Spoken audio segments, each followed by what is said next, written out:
How's it going, Commanders? And welcome to a new season of Ventures. We have a lot to go over today, such as 200 V-Bucks waiting for us in Save the World, as well as the return of Flannel Falls, the return of Dungeons, and the return of the Blockbuster Questline, which gives us a lot of great heroes, a lot of great weapons like Carbine, Cloak Shadow, and a couple of other Blockbuster heroes that I'll go over in a little bit. But before any of that, if you Commanders want to support me, please follow or subscribe depending on the platform, leave a like, and hey, maybe leave a comment, would be most appreciated. So, starting us off in the item shop, we got a lot of returning demon skins like Desdemona, we got Torment back, we got the demonically cute bundle available, but we also got Heroic Hope back for like the umpteenth time.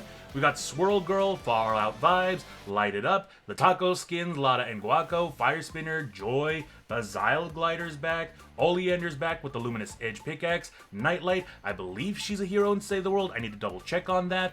These kicks are going to be leaving tomorrow afternoon. Kizuna Eye is still available. We got the Iron Spider back in the item shop. We still got Megalo Stompers, Spire Immortal. Gia is still here. By the way, if I remember correctly, she was one of the newer heroes in Save the World, and she's able to boost the damage that your animal companions do. We also got Bull Shark, Meowscles of Vbucks are still here, Little Raptor, Dark Rex, Cuddle Team Jr., Cuddle Team Leader, Ion, Crocs, Rain Bear, Crocs, Adidas, Blockade Runner, Air Jordan, and the Ageless Explorer. Adventure Time, both Wave 1 and 2 are going to be leaving tomorrow afternoon, so get them while you can. OG Season Shop is still here, Victory Vibes, all these are going to be rotating out tomorrow. South Park is still available. We also got the No Sweat section, same as before. Gotham City, Armored Batman 0, and Catwoman 0 will be leaving tomorrow afternoon, as well as the Isaac Unbound bundle. 28 years later will also be rotating out of the shop tomorrow. Jam tracks are the same as before, except a lot of them are going to be leaving tomorrow afternoon. Juice World is still here. Lisa's still available. We got the return of the Porsche 918 Spider with the Sonic the Hedgehog decals, which I find hilarious because I'm going to go into details on this a little bit later at the end of the video, but we should be getting some more Sonic the Hedgehog collaborations, and I honestly find this funny that they brought the decals back. But we got Insidio back, Nissan Skyline's going to be leaving tomorrow afternoon, vehicle accessories are the same, and we got returning 2 special offers and bundles, the Deep Freeze bundle and the Dark Fire bundle, all of which look incredibly awesome. And that seems to be about it. Moving on to our V-Bucks. Over in Plankerton, in a power level 19 Fight the Storm mission right over here, we got 50 V-Bucks. In Canny Valley, power level 64, Ride the Lightning, if I remember correctly, it is over here. There we go. And over in Twine Peaks, power level 124, Repair the Shelter. We got another 50 V-Bucks. And a power level 132, Repair the Shelter, another 50 V-Bucks. Combine that with your daily missions, that is 300 to 350 V-Bucks for this day alone. That is nuts. But that is not all. We also got a lot of mission rewards available. One of them over in Canny Valley, going back to there, we do have a power level 46, Ride the Lightning, the Vacuum Tube Shotgun, and the Husk Stomper. Vacuum Tube Shotgun, one of my favorite shotguns to use, especially during a water mission, because all those water husks will be taking insane amount of damage, and this has the Chain Lightning 6 perk, which is also one of my favorites. The Husk Stomper, it is a decent melee weapon to use. The swing speed is very slow, but if you pair it up with, like, let's say, Totally Rocking Out or Assassination, the swing speed is actually going to be insanely high, and it does do some pretty good damage too. Let's see. Speaking of insane damage, power level 52, fight category 2 storm mission. Not that one. Where are you at? Oh, right over here. We do have the Armageddon and the Falcon. The Falcon is basically the hand cannon in Battle Royale, and it does do some pretty decent damage in Save the World. Armageddon is just like the Husk Stomper, but it doesn't have a wide arc in the swing. It's basically just swinging up and down, so it doesn't give you a lot of space to actually hit. And not only that, the swing speed is very slow. Still though, just like the Stormblade, it does have that Exploding 6 perk where if you crit with it, it causes a lot of damage to the surrounding husks. So it's not that bad in my opinion. Power level 58, evacuate the shelter. We do have the floor launcher and the razor blade. Razor blade is a burst assault rifle that does decent damage. It's honestly not that bad as a beginner assault rifle, but the floor launcher, one of my favorite traps to use to be able to send husks flying off the edge of the map. It is an insta-kill with these things. But if you just want to keep husks away from your base and not use the cheesiest of methods, then you can do that as well. Power level 64, fight category 2 storm mission. We do have, no, not there. What was it again? Yeah, 64. Power level, yep, right over here. Yep, we got the broadside available. Really great trap to use. Does a lot of damage if people know how to use it. The cannonballs bounce back and forth, people. You need to put the broadside in front of another wall to be able to make the most of this thing. But, moving on to Twine Peaks, we do have 3 legendary survivors. Not a lot of weapons, but that's actually not that bad because in Canny Valley, you're able to get a lot of these great weapons. Power level 108, Ride the Lightning. We do have 1 legendary... Nope, that's 116. Where are you at? Down here? Yeah, right here. 1 legendary survivor. Power level 132, Ride the Lightning, team mission. We have another legendary survivor. And in the power level 140, evacuate the shelter. Or repair the shelter, another legendary survivor. These are very important to power up your power level and gain access to the more difficult missions here. And I do not have access to a lot of the mission rewards in Ventures, so I'm just going to read off what we do have. We do have a legendary lead survivor in a power level 124 fight category 4 storm mission. Excuse me. As well as an assault defender in a power level 140 fight category 4 storm mission. But other than that, that seems to be about it. Moving on to the llama shop, we do have 3 ranged weapons available, which give you everything from assault rifles, snipers, shotguns, so on and so forth. And again, on my screen, it doesn't look like I got anything viable. I got the Razor, the one-shot. Terminator's not that bad. This is an LMG that you're able to change the element to whatever you want. Thrasher, that is the best SMG in Save the World, but it's a rare schematic. The Thumper, really great rocket launcher to use if it's legendary, otherwise it doesn't really do that much damage, and the Extinguisher's not that good of a sniper, at least in my opinion. But not only that, in the event item shop, we do have the return of Wukong. He is a soldier with the commander perk Explosive Rounds. Every 6 ranged weapon elimination triggers an explosion which deals 111 base damage in a 1 tile radius. That is honestly a huge range and also a lot of fun.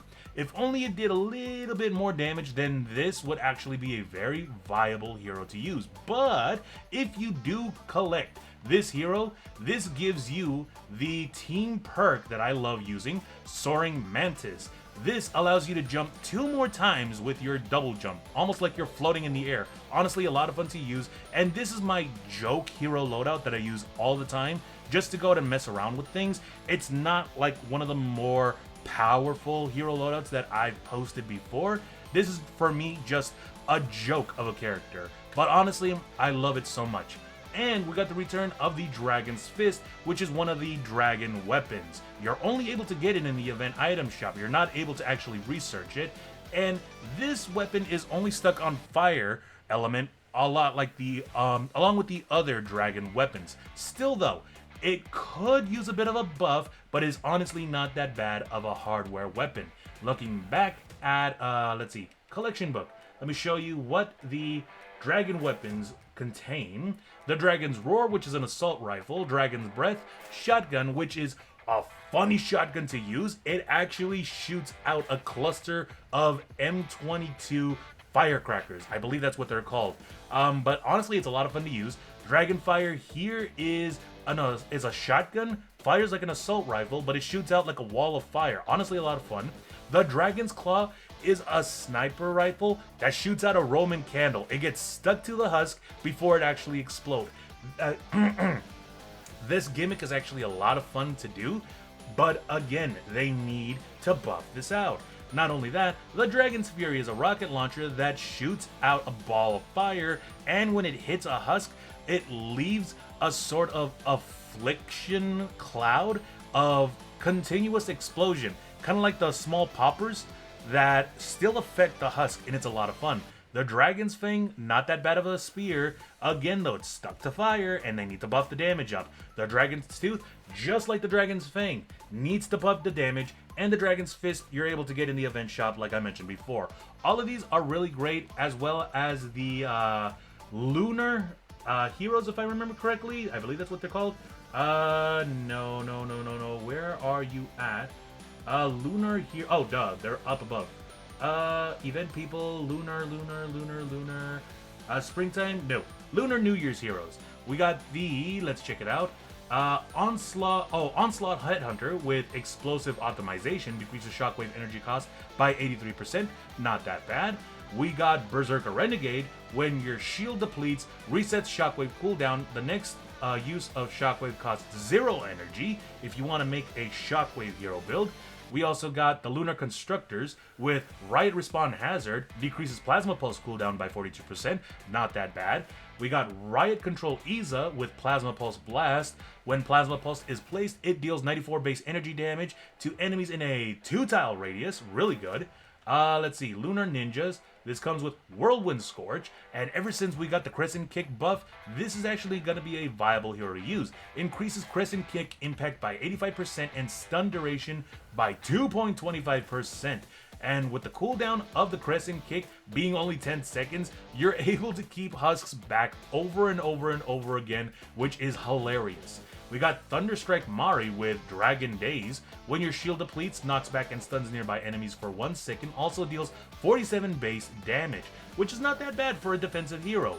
We also got the Outlanders. We got Fire Flower Eagle Eye. Phase Shift leaves behind fireworks, which deal 24 base damage every 0.5 seconds. So if you need to get out of a sticky situation, she's the hero for you. And just to do a little bit of extra damage, Flash AC comes with Phased Out, decreases Phase Shift cooldown by 62.5%. Really good hero, actually, for your Phase Shift. And we got Wukong, as I mentioned before, comes with explosive rounds. Every 6 elimination causes an explosion that deals damage to nearby enemies, which is still a really good hero to use.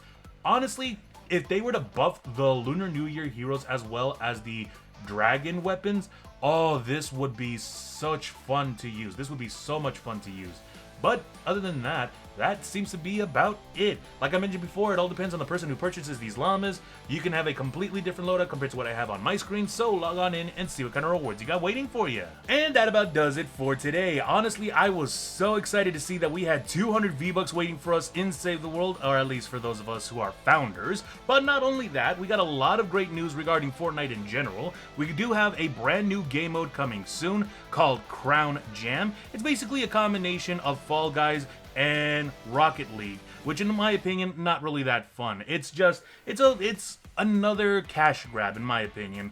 But not only that, we do have confirmation of a few other collabs coming soon, such as The Office, and apparently people completely hated the fact that the only thing we got with the Sonic collaboration was a couple of shoes and decals. So now they are actually working on getting us actual Sonic skins, and this is actually a whole bundle. It's not a sidekick, it's not a little back bling or anything like that. It's an actual skin for Sonic and who knows who else. I'm hoping that if the first wave comes out to be like the Sonic trio, like Sonic, Tails, and Knuckles, we hopefully get like Shadow, Rouge, Omega, and I am hoping for the life of me we get Chaotix. I want Vector, I want Espio, and I want Charmy as like a sort of back bling or a sidekick. That would be adorable. But other than that, if you guys like my content, why not leave a like? And if you guys want to get more updates regarding the game, why not drop a follow? Until then, as always, stay safe and game on!